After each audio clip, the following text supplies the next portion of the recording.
Bienvenue sur le compte africain 225. Ne parle jamais de ma mère! Suivez mon histoire. Nola était allongée sur son lit, faisant défiler son téléphone sans vraiment y penser. La journée avait été longue et les réseaux sociaux étaient juste un bruit de fond. Puis elle s'arrêta. Son doigt se figea, ses yeux s'écarquillèrent. Quelque chose, sur l'écran, venait de la réveiller. Sur l'écran, une vidéo de mariage, une voiture de luxe, une longue robe blanche, des rires et des fleurs.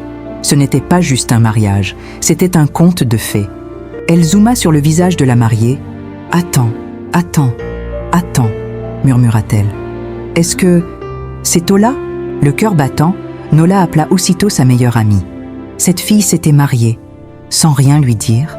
Tola, dis-moi, quand est-ce que c'est arrivé? Tu n'as jamais rien dit? Ma sœur, tout s'est passé très vite. On n'avait même pas prévu quelque chose de grand.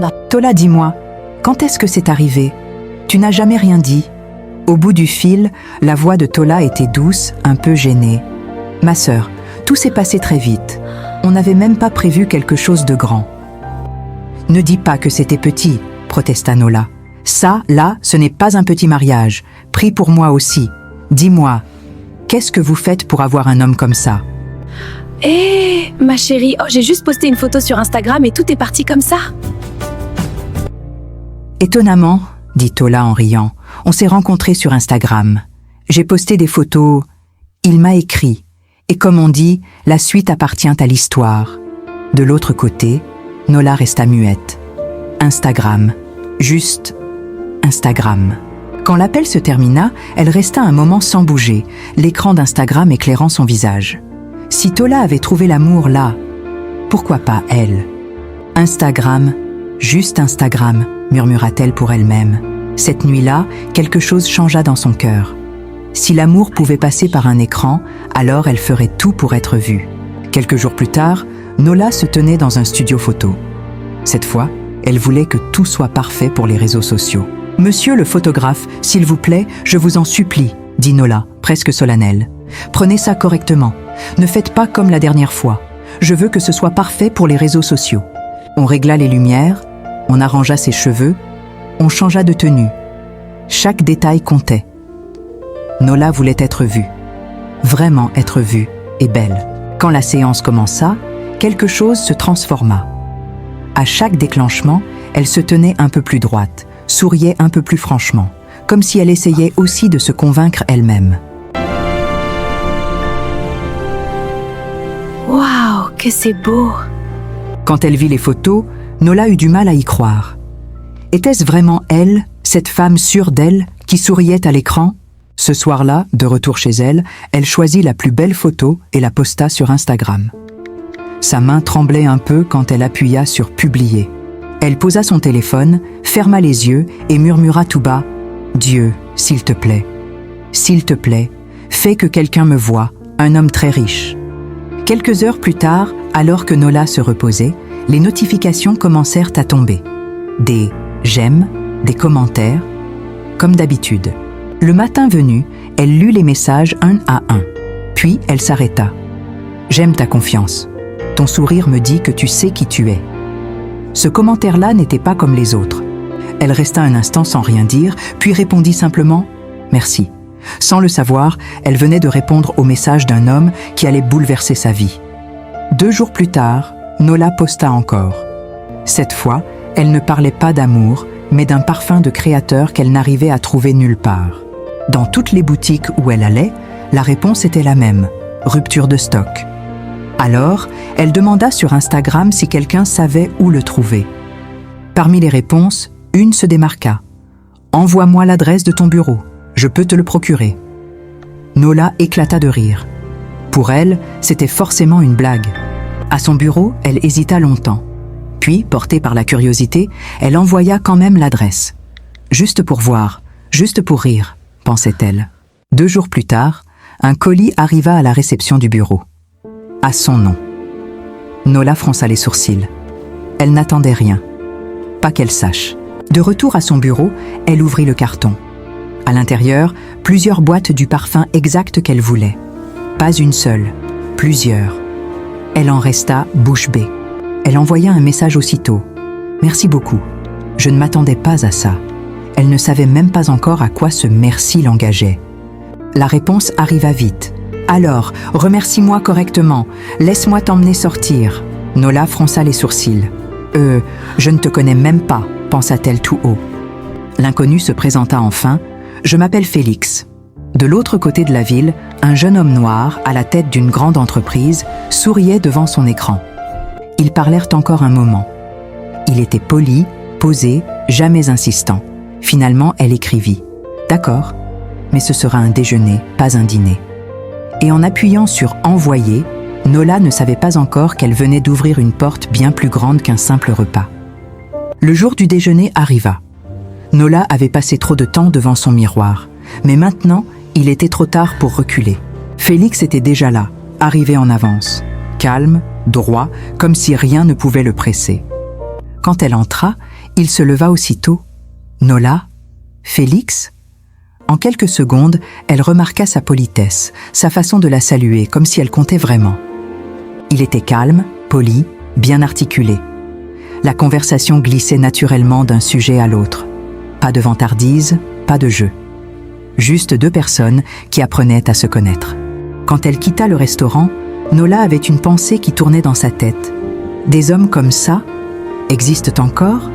Les semaines suivantes, ils continuèrent à se voir. Un café par-ci, une promenade par-là. Plus Nola apprenait à le connaître, plus elle l'aimait bien. Un soir, il lui parla un peu plus de sa vie. « Je dirige une entreprise multinationale », expliqua Félix sans se vanter. Nola réalisa qu'elle n'était pas seulement tombée sur un homme gentil, mais aussi sur un homme établi. Elle apprit qu'il était le deuxième fils, un grand frère, une petite sœur, une mère très présente. Félix parlait d'eux avec affection, presque avec fierté. Seule dans sa chambre, Nola se surprenait à sourire sans raison. Pour la première fois depuis longtemps, elle avait l'impression que la vie lui souriait vraiment. Elle avait tellement de choses à dire qu'elle invita ses amis. Mary, Martha... Elles allaient tout entendre sur ce Félix qui semblait cocher toutes les cases. Une semaine plus tard, Nola avait invité ses amis chez elle.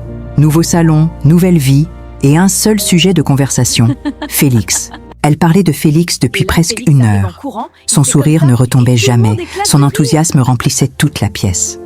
Finalement, Mary finit par l'interrompre. « Attends, Nola, calme-toi.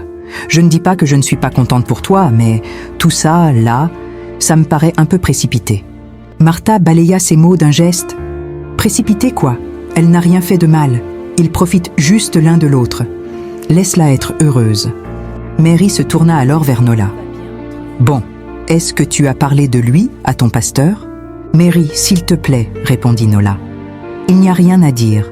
Tu sais que quand tu rencontres la personne avec qui tu es censé être, tu le sais juste. » Elle posa la main sur son cœur. « J'ai la paix. »« Exactement, ma sœur, » intervint Martha. « Elle a la paix. » Mary soupira. « Nola, la paix seule ne suffit pas. Des gens ont fait des choses terribles en disant qu'ils avaient la paix. Ce n'est pas un signe infaillible. » Nola se tourna vers Martha. « Est-ce que tu es même heureuse pour moi? Après tout ce que j'ai traversé, est-ce que tu m'as déjà entendu parler d'un homme comme ça ?» Martha hésita, puis lança d'un ton moqueur. « Eh bien si, celui d'avant ta dernière peine de cœur. Et celui-là aussi, tu te souviens ?» Nola leva les yeux au ciel. Elle savait que ce n'était pas totalement faux. « Je sais, » admit Nola, « mais cette fois-ci, c'est différent. Je suis sûre que c'est ce pourquoi j'ai prié. » Elle sourit en pensant à Félix. Il est gentil, il aime sa mère, il aime ses frères et sœurs. S'il vous plaît, soyez heureuse pour moi. Et ce jour-là, aucune d'elles ne savait jusqu'où cette histoire allait les mener. Ce soir-là, après le départ de ses amis, le téléphone de Nola sonna. « Nola, écoute, ne prête pas attention à ma sœur, » dit la voix de Martha. « J'ai une solution. Tu n'as pas besoin de trop réfléchir. »« Vraiment? Qu'est-ce que tu veux dire ?» demanda Nola. « Il y a un homme de Dieu que je connais, » répondit Martha. « Si tu as une photo de Félix, montre-la lui. Il te dira tout. S'il sera un bon mari, même ses origines. »« Mais je me sens déjà sûre, » murmura Nola. « Alors ça ne fera que confirmer, » insista Martha. « Tu ne veux pas de confirmation ?»« Comme ça, quand on te posera des questions, tu pourras dire « Dieu m'a confirmé ». Nola finit par céder. D'accord, demain.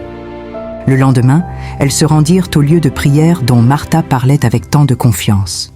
Devant la porte, Nola sentit son cœur battre plus fort. L'homme de Dieu les reçut avec un sourire sûr de lui. Pour Martha, c'était le terrain des solutions.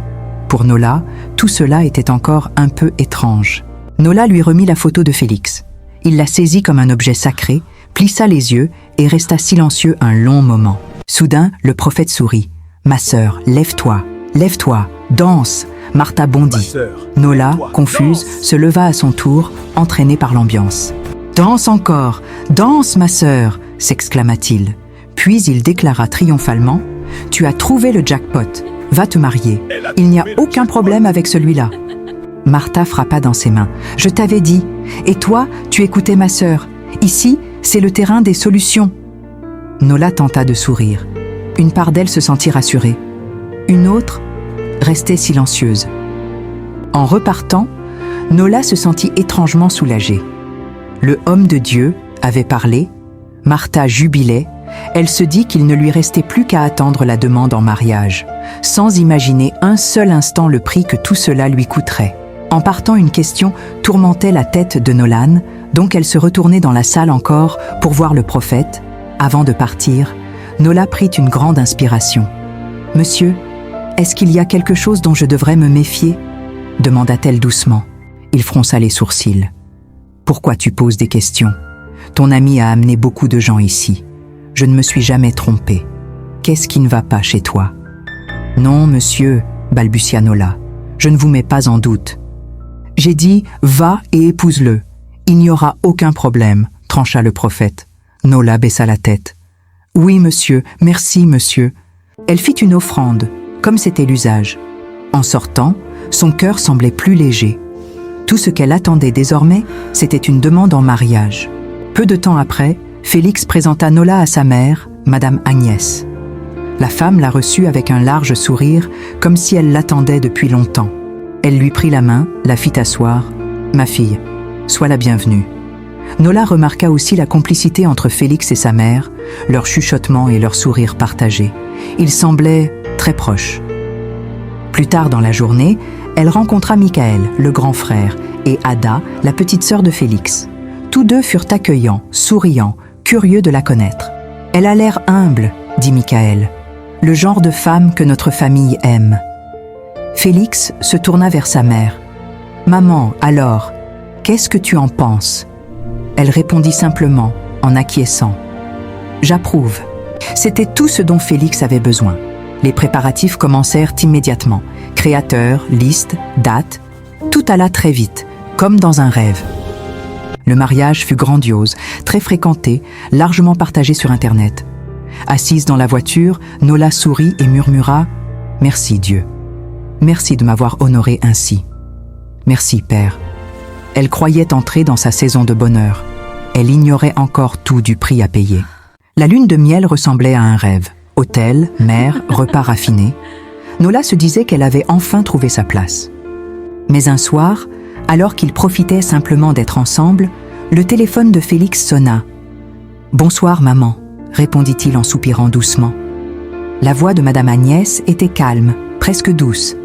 Elle disait à son fils de laisser Nola se reposer, de ne pas la déranger ce soir-là. Le lendemain matin, un nouvel appel.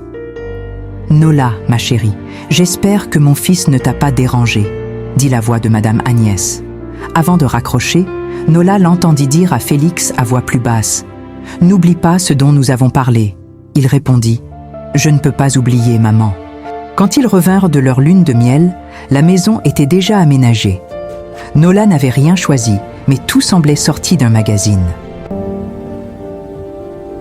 C'est l'histoire de notre famille, ma chérie. Nola s'arrêta net. « Oh !» souffla-t-elle.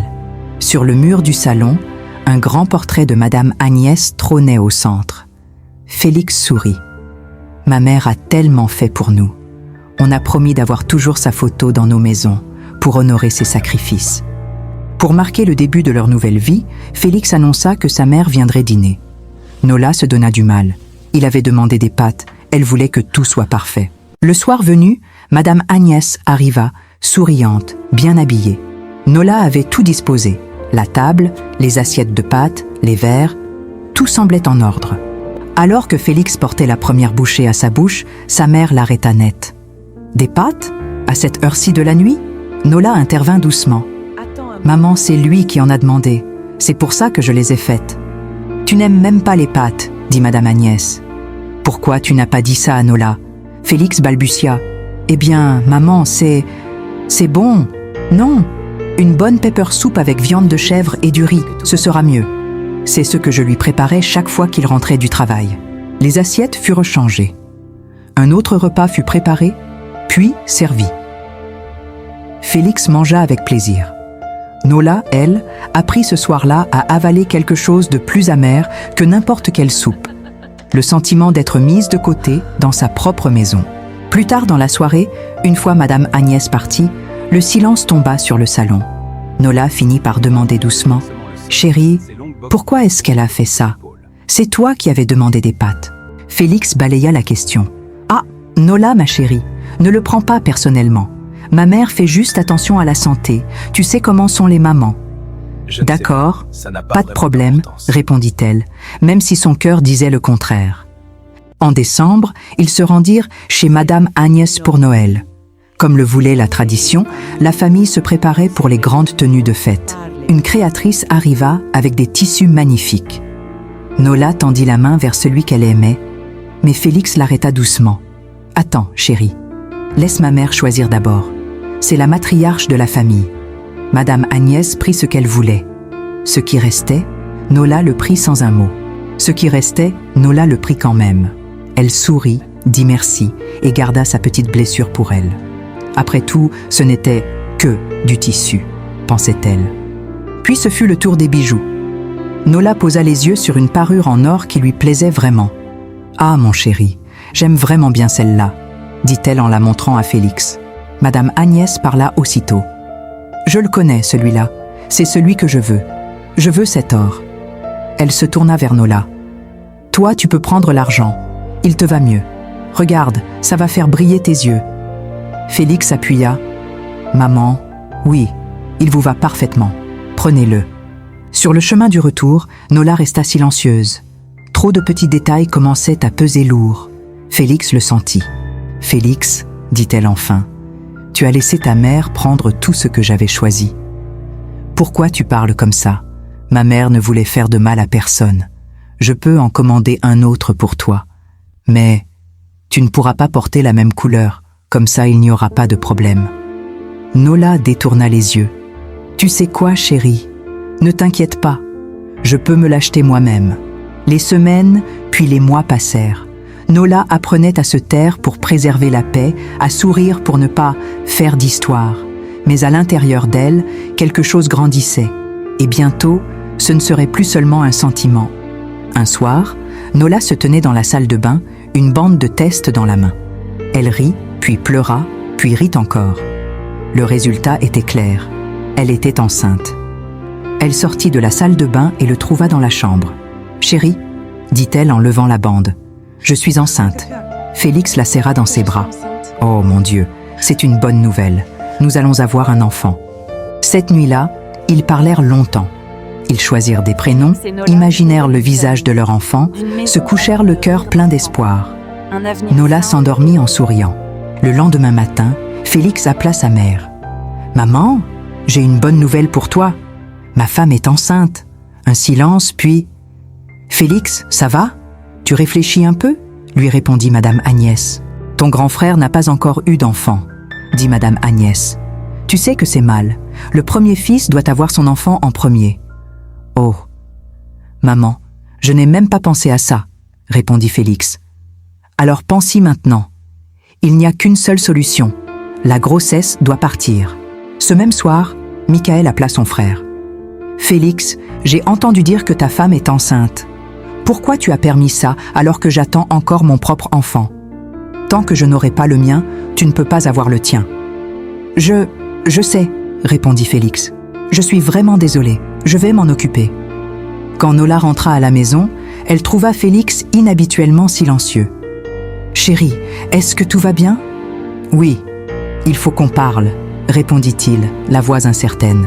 Félix expliqua d'une voix hésitante. Ma mère pense que ce serait mal d'avoir un bébé avant mon grand frère. Elle croit que ça peut créer des problèmes spirituels. Elle pense qu'on devrait mettre fin à la grossesse. Nola le fixa, bouche bée. Attends, tu veux que j'avorte mon enfant parce que ton frère n'en a pas encore? Félix, écoute, dit-elle finalement, je peux tout supporter, mais là, c'est mon corps. C'est notre enfant, je ne m'en débarrasserai pas. Et c'est mon dernier mot. Puis elle se leva et quitta la pièce, le cœur brisé mais décidé. Quelques minutes plus tard, Félix appela encore sa mère. « Maman, j'ai tout essayé. Elle refuse. Je ne sais pas quoi faire. Ne t'inquiète pas, répondit Madame Agnès. Je vais venir lui parler. Je suis sa belle-mère, non? Laisse-moi gérer. Et ainsi, une nouvelle étape, encore plus sombre, se préparait. Le lendemain, Madame Agnès vint s'asseoir en face de Nola. Nola sourit, dit-elle doucement. Pourquoi tu es fâchée? Parle-moi. Qu'est-ce qu'il y a? Nola finit par répondre, la voix brisée. Maman, votre fils veut que je mette fin à ma grossesse. Madame Agnès soupira, comme si elle comprenait déjà tout. Oui, ah, je sais que tu es surprise. C'est notre tradition. Si tu accouches avant le grand frère, l'enfant ne survivra pas. C'est comme ça que ça a toujours été. Ne t'inquiète pas, poursuivit Madame Agnès. Nous avons un médecin. Nous allons tout gérer parfaitement. Et après tout ça, je vais t'envoyer de l'argent. Tu pourras voyager dans le pays de ton choix, d'accord? Nola sentit la pièce tourner autour d'elle. Quand la porte se referma derrière Madame Agnès, Nola resta seule, envahie par la peur, la confusion et un silence qui faisait mal. 3 jours plus tard, Nola était assise seule dans sa voiture. La grossesse n'était plus là. Elle avait pleuré jusqu'à ce que son corps se sente vide. Son téléphone sonna. C'était sa mère, dans leur village. « Ma fille, comment vas-tu? Le bébé te traite bien? » J'ai perdu le bébé, maman. Nola prit une grande inspiration. « Maman, j'ai perdu le bébé. »« Eh, oh non, Nola, je suis tellement désolée, » s'écria sa mère. « Comment est-ce que c'est arrivé? » « Eh bien, » mentit Nola d'une voix cassée. « Je sortais de la salle de bain et j'ai glissé. »« Eh, Nola, ne t'inquiète pas, » répondit sa mère. « Dieu t'en donnera un autre. Je suis tellement désolée, mon bébé. Tellement désolée. » Nola mit fin à l'appel et resta là, sans bouger. La joie qu'elle ressentait quelques jours plus tôt lui sembla n'avoir jamais existé. À l'intérieur, il ne restait qu'un grand vide.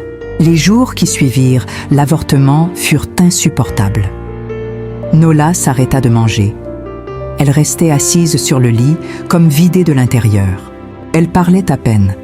Les heures passaient et Nola restait là, assise sur le lit, tenant son ventre vide et pleurant en silence. Félix essaya de la consoler. Il s'assit à côté d'elle, lui parla, posa une main sur son épaule. Mais Nola ne réagissait presque pas. Son chagrin était plus profond que ses mots. Pour combler le vide, Félix acheta des cadeaux coûteux. Il les déposait sur le lit, ouvrait les boîtes devant elle. Nola n'en toucha aucun. Un jour, Félix finit par appeler sa mère. « Maman, elle refuse de manger. Elle refuse tout. »« Et au moins tu as essayé, » répondit Madame Agnès. « Elle s'en remettra. Ne la laisse pas te monter à la tête. Le deuil passe. » Il fallut des semaines avant que Nola puisse même prétendre fonctionner de nouveau. Un matin, elle se remit à faire le lit. Ce n'était pas grand-chose, mais c'était un début. Un après-midi, Félix et Nola rencontrèrent un architecte dans leur salon. Ils planifiaient ensemble un grand projet, des tours jumelles. Les plans couvraient la table.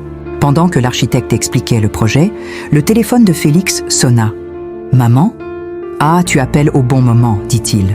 Tu te souviens du projet de tour jumelles? On commence maintenant. L'architecte est là. Il y eut une pause au téléphone.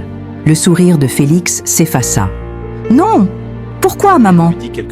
Il écouta attentivement, le regard tourné vers les plans qui couvraient la table. Il revint s'asseoir, gêné. « Ah! Maman dit qu'on ne doit pas commencer encore. » L'architecte resta poli. Nola, elle, sentit quelque chose se casser un peu plus en elle. Encore une grande décision prise, loin d'elle.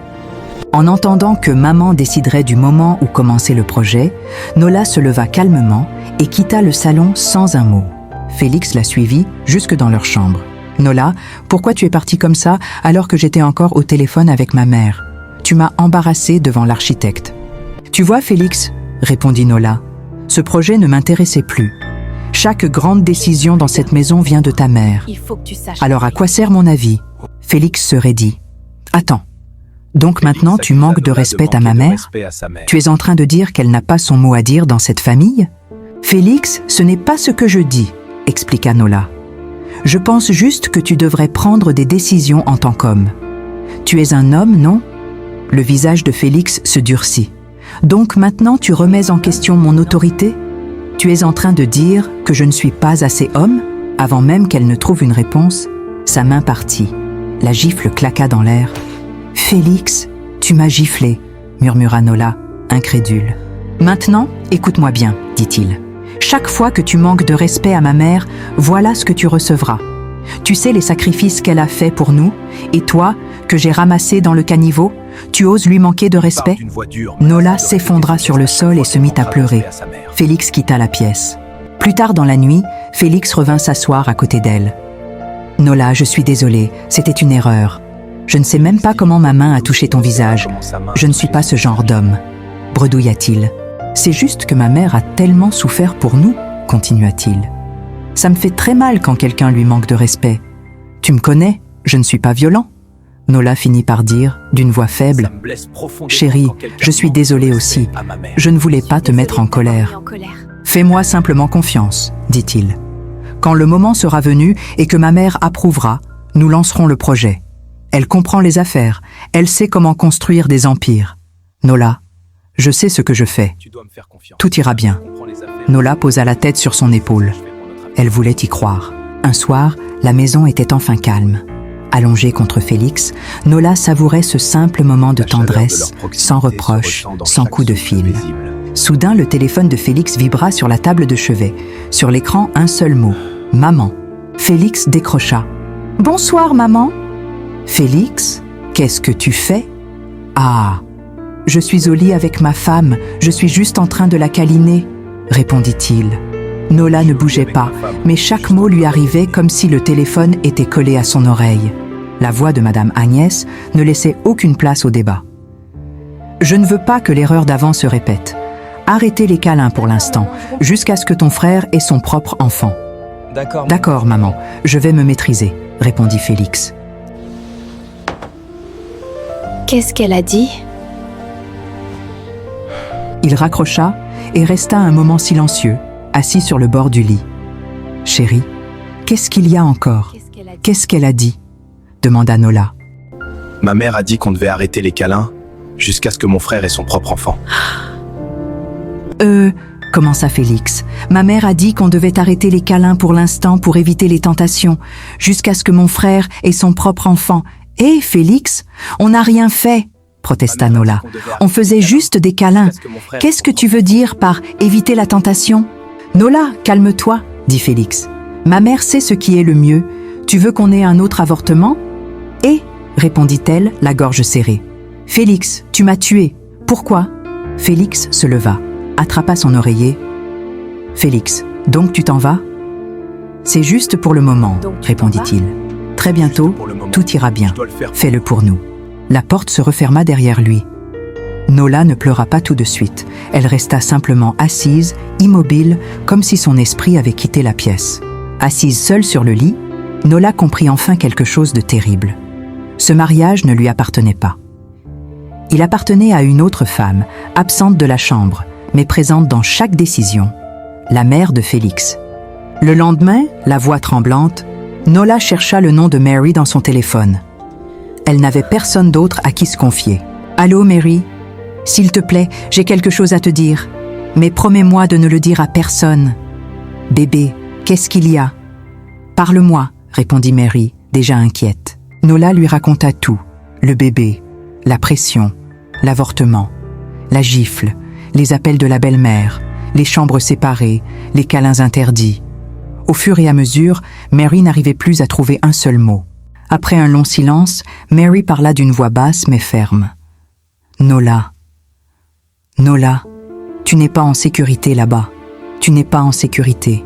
Mary, je ne peux simplement pas partir, sanglota Nola. Ils ont tellement fait pour moi. Ils ont aidé ma carrière, m'ont ouvert des portes. Ils sont riches, ils sont très bien connectés. Comment je pourrais partir? Nola, écoute-moi, répondit Mary. Il te contrôle, et ça va empirer si tu restes. Je sais, Mary, répondit Nola à travers ses larmes.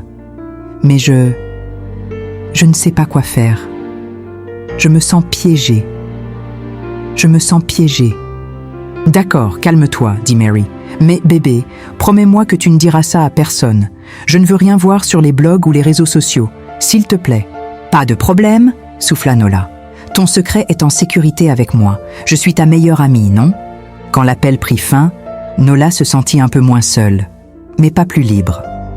Elle avait parlé, oui, mais son secret restait enfermé entre 4 murs avec elle. Quelques jours plus tard, Félix emmena Nola à un grand événement public. Homme d'affaires, caméra, projecteur. Elle se sentait toute petite dans ce monde trop brillant. Toute la soirée, Félix resta accroché à elle. Chaque fois que quelqu'un s'approchait de Nola, il se plaçait devant, répondait aux questions à sa place, la présentait comme on présente un trophée. Elle comprit ce soir-là qu'on la surveillait, qu'on la gérait. Sur le chemin du retour, Nola resta muette, le front appuyé contre la vitre. Elle ne discuta pas. Elle ne supplia pas. Mais à l'intérieur, une décision venait d'être prise. Un matin plus tard, Nola se présenta à la porte du salon, sac sur l'épaule. « Chérie, je vais faire du shopping. » Félix leva à peine les yeux de son ordinateur. « D'accord, » répondit-il, sans poser de questions. Elle sortit de la maison comme une femme qui part faire des courses. Mais en refermant la porte, Nola sut, au fond d'elle, qu'elle n'y reviendrait pas. Nola alla directement là où Mary l'attendait. Ce n'était pas un restaurant, ni un centre commercial, mais une cachette. Un endroit où elle pouvait, pour la première fois, respirer sans être observée. Mary l'aida à changer de vêtements. Nola couvrit ses cheveux, mit de grandes lunettes, prit un sac qui ne ressemblait pas au sien. Ce n'était plus la femme de Félix, c'était une inconnue. Elles ne prirent pas l'avion. Elles voyagèrent par la route toute la nuit. Chaque kilomètre les éloignait de la maison et du contrôle de la famille de Félix. Quand Félix se rendit compte qu'elle n'était pas rentrée, la panique commença. Il appela, chercha dans la maison, puis dans toutes les directions possibles. Nola avait disparu. La famille la chercha, mais discrètement. Ils ne voulaient pas de scandale, pas de blog, pas de rumeurs. Pendant ce temps, avec de l'aide, Nola quittait le pays. Cette fois, ce n'était plus seulement un projet dans sa tête. Elle était vraiment en train de partir. Des mois plus tard, Nola vivait dans un petit appartement, loin de tout ce qu'elle avait connu. Rien ici n'était luxueux, rien n'était grandiose. Mais pour la première fois depuis longtemps, l'air qu'elle respirait n'appartenait qu'à elle. Assise près de la fenêtre, elle posa la main sur sa poitrine et inspira profondément. Pour la première fois depuis longtemps, Nola sentit que son corps lui appartenait à nouveau. Ses matinées étaient faites de choses simples. Une tasse de thé, quelques lignes dans un carnet, une prière murmurée sans personne pour l'interrompre. Elle n'avait plus grand-chose, mais elle avait retrouvé l'essentiel, la possibilité de décider pour elle-même. C'est si bon de te voir, ça me rappelle nos folles soirées.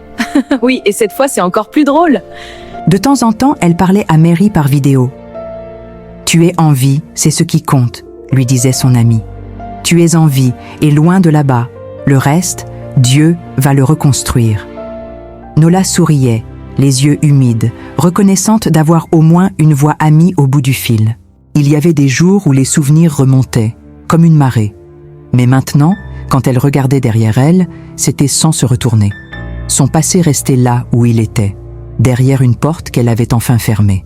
Nola n'était pas la seule. Partout dans le monde, d'autres femmes comme elle vivaient sous des règles qui n'étaient pas les leurs. Prisonnières de traditions, de loyauté tordue, de familles qui étouffent sous prétexte de protéger. Si cette histoire te parle, si tu as reconnu une amie, une sœur, ou toi-même, ne la laisse pas silencieuse. Chaque histoire racontée peut en libérer une autre. Dans ce petit appartement, loin de tout ce qu'elle avait perdu, Nola n'était pas encore totalement guérie. Mais elle était en vie, elle avait survécu, et chaque jour de plus était une victoire. L'histoire de Nola ne se résume pas à ce qu'on lui a fait subir.